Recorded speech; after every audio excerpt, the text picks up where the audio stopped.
We got another list for y'all. List season ain't over yet. Top six, top six, top six. Welcome back, Commanders fans. This is Gerard B with Gerard B TV. We're burgundy and gold. Never fold. Hit that like button. Smash that subscribe button. Let's get right into it. I ain't gonna waste too much of y'all time today.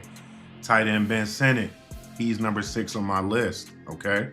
Coach DQ, he mentioned we're seeing more precision in his patterns, as well as he's soaking it in as far as in the classroom. So you're seeing it translate onto the field and things of that nature. Ben Sinnott say he's hungry for more this season. Obviously, the coaches are noticing, so that's a great thing, kid. But at the point of attack, they're noticing him being a lot better of a blocker, right? And then when you get in the field, as far as the route running, the route tree is expanding. So just think about that for a moment. What that could mean for our offense, what that mean for Jaden Daniels, right? You know how Patrick Mahomes has a Travis Kelce. He's had him for a very long time. Jaden Daniels, he needs himself a legit tight end once Zach Ertz hangs up the cleats. Can Ben Sinnott be that guy? Or are we going to have to go draft somebody else yet again? We're going to find out. We are going to find out. Number 5, that's none other than Mikey Sainristil. All right? Listen, we all seen the highlights of Mikey this week, right? We know Mikey. He's a clown off the field, you know what I'm saying? But he a dog on the field, right? And let me just keep it straight with you. He's turning heads, you know what I'm saying? Literally, you know what I'm saying? Obviously, he was our nickel corner at the beginning of last year. But now, the fact that he's moved from outside back into the inside, I feel like he's got a little bit more, you know what I'm saying, going on up here. Where he can actually, he knows what Marshon Lattimore is going to do. He's able to help Trey Amos out as far as what your responsibilities are, all while knowing what his responsibilities are. So the communication, he's going to be able to communicate with the best of them. He already a yapper, you know what I mean? So just think about that for a second. Also, the quote DQ for him, he says he plays bigger than his frame. That seems like the Dan Quinn model, if you will. Quick, smart, and instinctive. Plus, now he's lining up opposite Deebo Samuels in drills. You know what that means? Dog versus dog. And all I'm doing is soaking it in, right? He's getting better, man. He potentially is going to be trending as one of the top nickelbacks, you know what I'm saying, in the league. And that's what we want. That's what my goodness, I haven't had one of those in so long.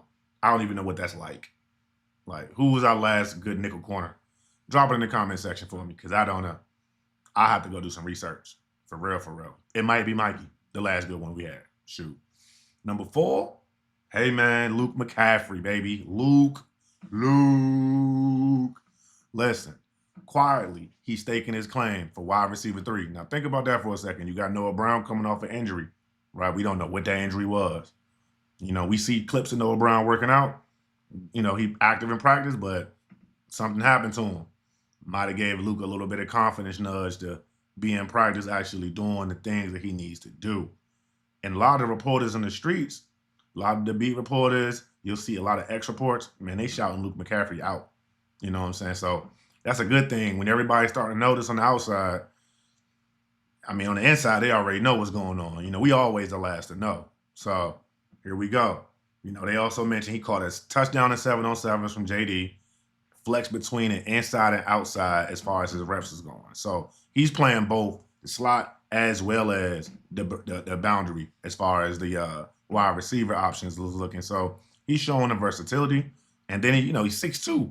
You know, he's a shorter 6'2", if y'all guys know what I mean when I say that. When you stand next to somebody that got like really broad shoulders, they look hella tall. Like me. I'm literally 6'2", but most people think I'm like 6'4", which is crazy. But I'll take it. You know what I'm saying? All that helps at the end of the day. But listen, from QB to polished route runner in less than 3 or 4 seasons, okay, pedigree. That's what we're gonna call him. If he start to show out, I'm gonna just call him Pedigree. That's his name from now on. Pedigree. If he show out, that's an if. We gotta see it in season before he can get a nickname. So we just gonna put that one on the chalkboard for later. You know, maybe some bulletin board material for you, Luke. Go ahead, check it out. Number 3 on our list, Josh Conerly Jr., Rook, first-round draft pick. Number 3, on our list so far today. That's crazy. That is crazy. There's a lot of young boys on this list, man. This is good to see. It is great to see. Our 2025 first round pick, he got some first team reps this week, right?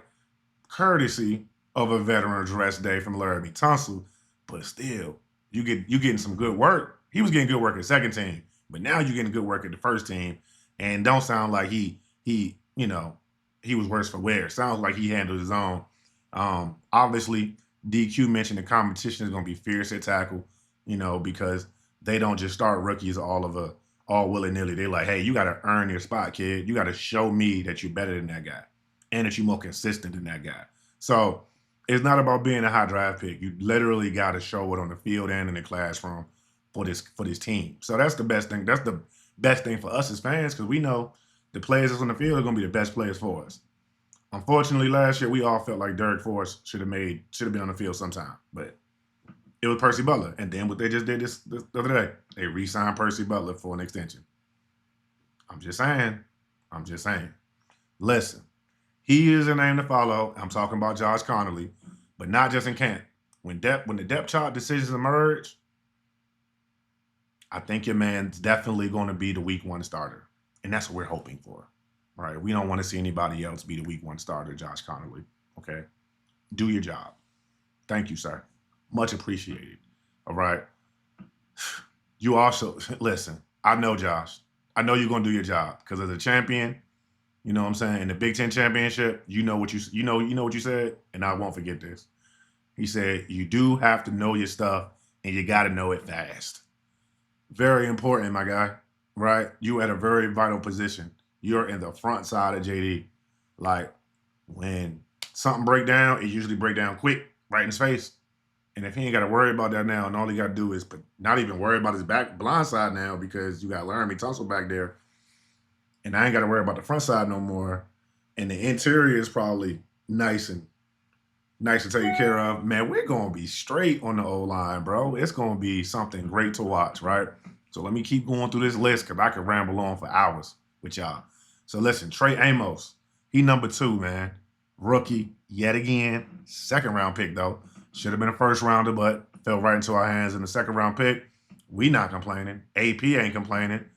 Listen, he lined up against Marshon Lattimore already. All right, so you already know what that means when you line up opposite of the number 1 corner on the team. You about to get all the work. You about to get all the work. He already snagged the pick at the goal line. It was ruled offsides, right? But hands. He got ball skills, right? I was looking somewhere on X. Somebody was mentioning that he played quarterback in high school. It's crazy. He played quarterback, and now you the corner. Usually it's quarterback to safety. It's kind of how they do they threw in high school or whatever. But hey, quarterback and corner, I ain't mad at it. I'm with it, all the way with it. Obviously, he got good route recognition. The ball skills are there, obviously. He broke up multiple passing routes. Very physical. He also said, him being Trey Amos, and I quote, "It's just me versus me. Dog mentality. He confident. No one catches me." Listen, the boy a dog, man. All right now. Just saying. Not saying, just saying. But number 1, the top spot, I'm going to be honest with y'all, it was a little tough. I'm going to go between Javon Kinlaw and Frankie Luvu, right? Really, Javon Kinlaw, because of the sheer size of the man. Like, he is a crazy big athlete. Like, we be watching the little clips on the Commanders when they be doing their live streaming and all that. Dude to walk past the camera, we be like, damn, that's a big ass dude. Like, but he nimble on foot, you know what I'm saying? And Logan Paulson talking about he ain't even going 60%. He just taking it easy because there's no real need just yet because we ain't got the pads on. I feel bad on Monday. Now, I know when they doing their pass rush drills and their D-line drills with Daryl Tapp, they going absolutely ape, you know what I'm saying? And the physicality is going to be crazy. The physicality is going to be crazy. So a lot of the articles out on the interwebs are saying that Javon Kinlaw, he did arrive leaner, explosive, and he's dominated with multiple bull rushes. Now, again, it's a big dude, all right? Like, somebody just hitting you straight in your chest like that. I don't know how you gonna be ready for that? You know what I'm saying? So that's something to keep tabs on, because I really feel like he's gonna be a game changer for us, and we all been sleeping on him. Frankie, it's Frankie, baby. I ain't got to say nothing about Frankie Luvu. You already know what's going on, but your man been working with Von Miller on the pass rush sets. He got Ryan Kerrigan working on the pass rush sets. So we gonna see a better pass rush specialist when it comes to Frankie Luvu, as well as he's still gonna be covering. You know what I'm saying? And he's still working with Bobby as far as his run fit recognition and things of that nature. So the kid gonna be lights out for us. All-Pro season, Frankie Luvu. That's what I'm looking for. First team All-Pro from Frankie Luvu. Give me a Pro Bowl nod for Javon Kinlaw. Let me get a Defensive Rookie of the Year for Trey Amos. Let me get an All-Rookie team for Josh Conerly. Then let me get I'm missing a guy. I don't want to miss a guy. Oh, I got Luke. Yeah, let me get some, I don't even know. Let me just get like a 600 yards from Luke McCaffrey, right? If I can get 600 yards from Luke McCaffrey, that's absolutely a great season. He only had 188 total yards. Was it 168? It was something low. It was less than 200 yards in the season, which was crazy for a wide receiver. Like, I was drafted that high. Now, I'm not looking at anybody else's wide receivers in the NFL. I don't care. I care about who's on my team, okay? That's it. Mikey, I want Mikey to make the Pro Bowl. Nickel corner Pro Bowler. Let's get it. Potential All-Pro one day if he can just do what we saw him do last year and just continue the trajectory of it, right? He's the second best rookie on our team from last year. So there we go with that. Ben Sinnott, I just want to see you get those snaps out away from Ertz, right? If Ertz is playing 75% of the snaps like he did last year, I need that closer down to like 45, my guy. So I need you somehow, some way to crack about 35 to 50% of the snap count. I don't know how you're gonna do it, right? But you're gonna have to do it, because if you don't, they're driving somebody else next year, kid. So I wish you the best of luck, Ben Sinnott. I really do, because if you can definitely be a hit, it's just gonna be on and popping. It's gonna be on and popping, like. And that's really what all this matters, is to make sure that our floor is always rising. You know what I'm saying? And then our ceiling, the kind of players we got, they obviously, the higher they reaching, the higher the ceiling gonna be, right? And you always reaching for more. You heard what Ben Sinnott say? He said he's hungry for more, right? And if you're hungry for more Commanders content, hit that like button, subscribe button. This Gerard B TV, and we out.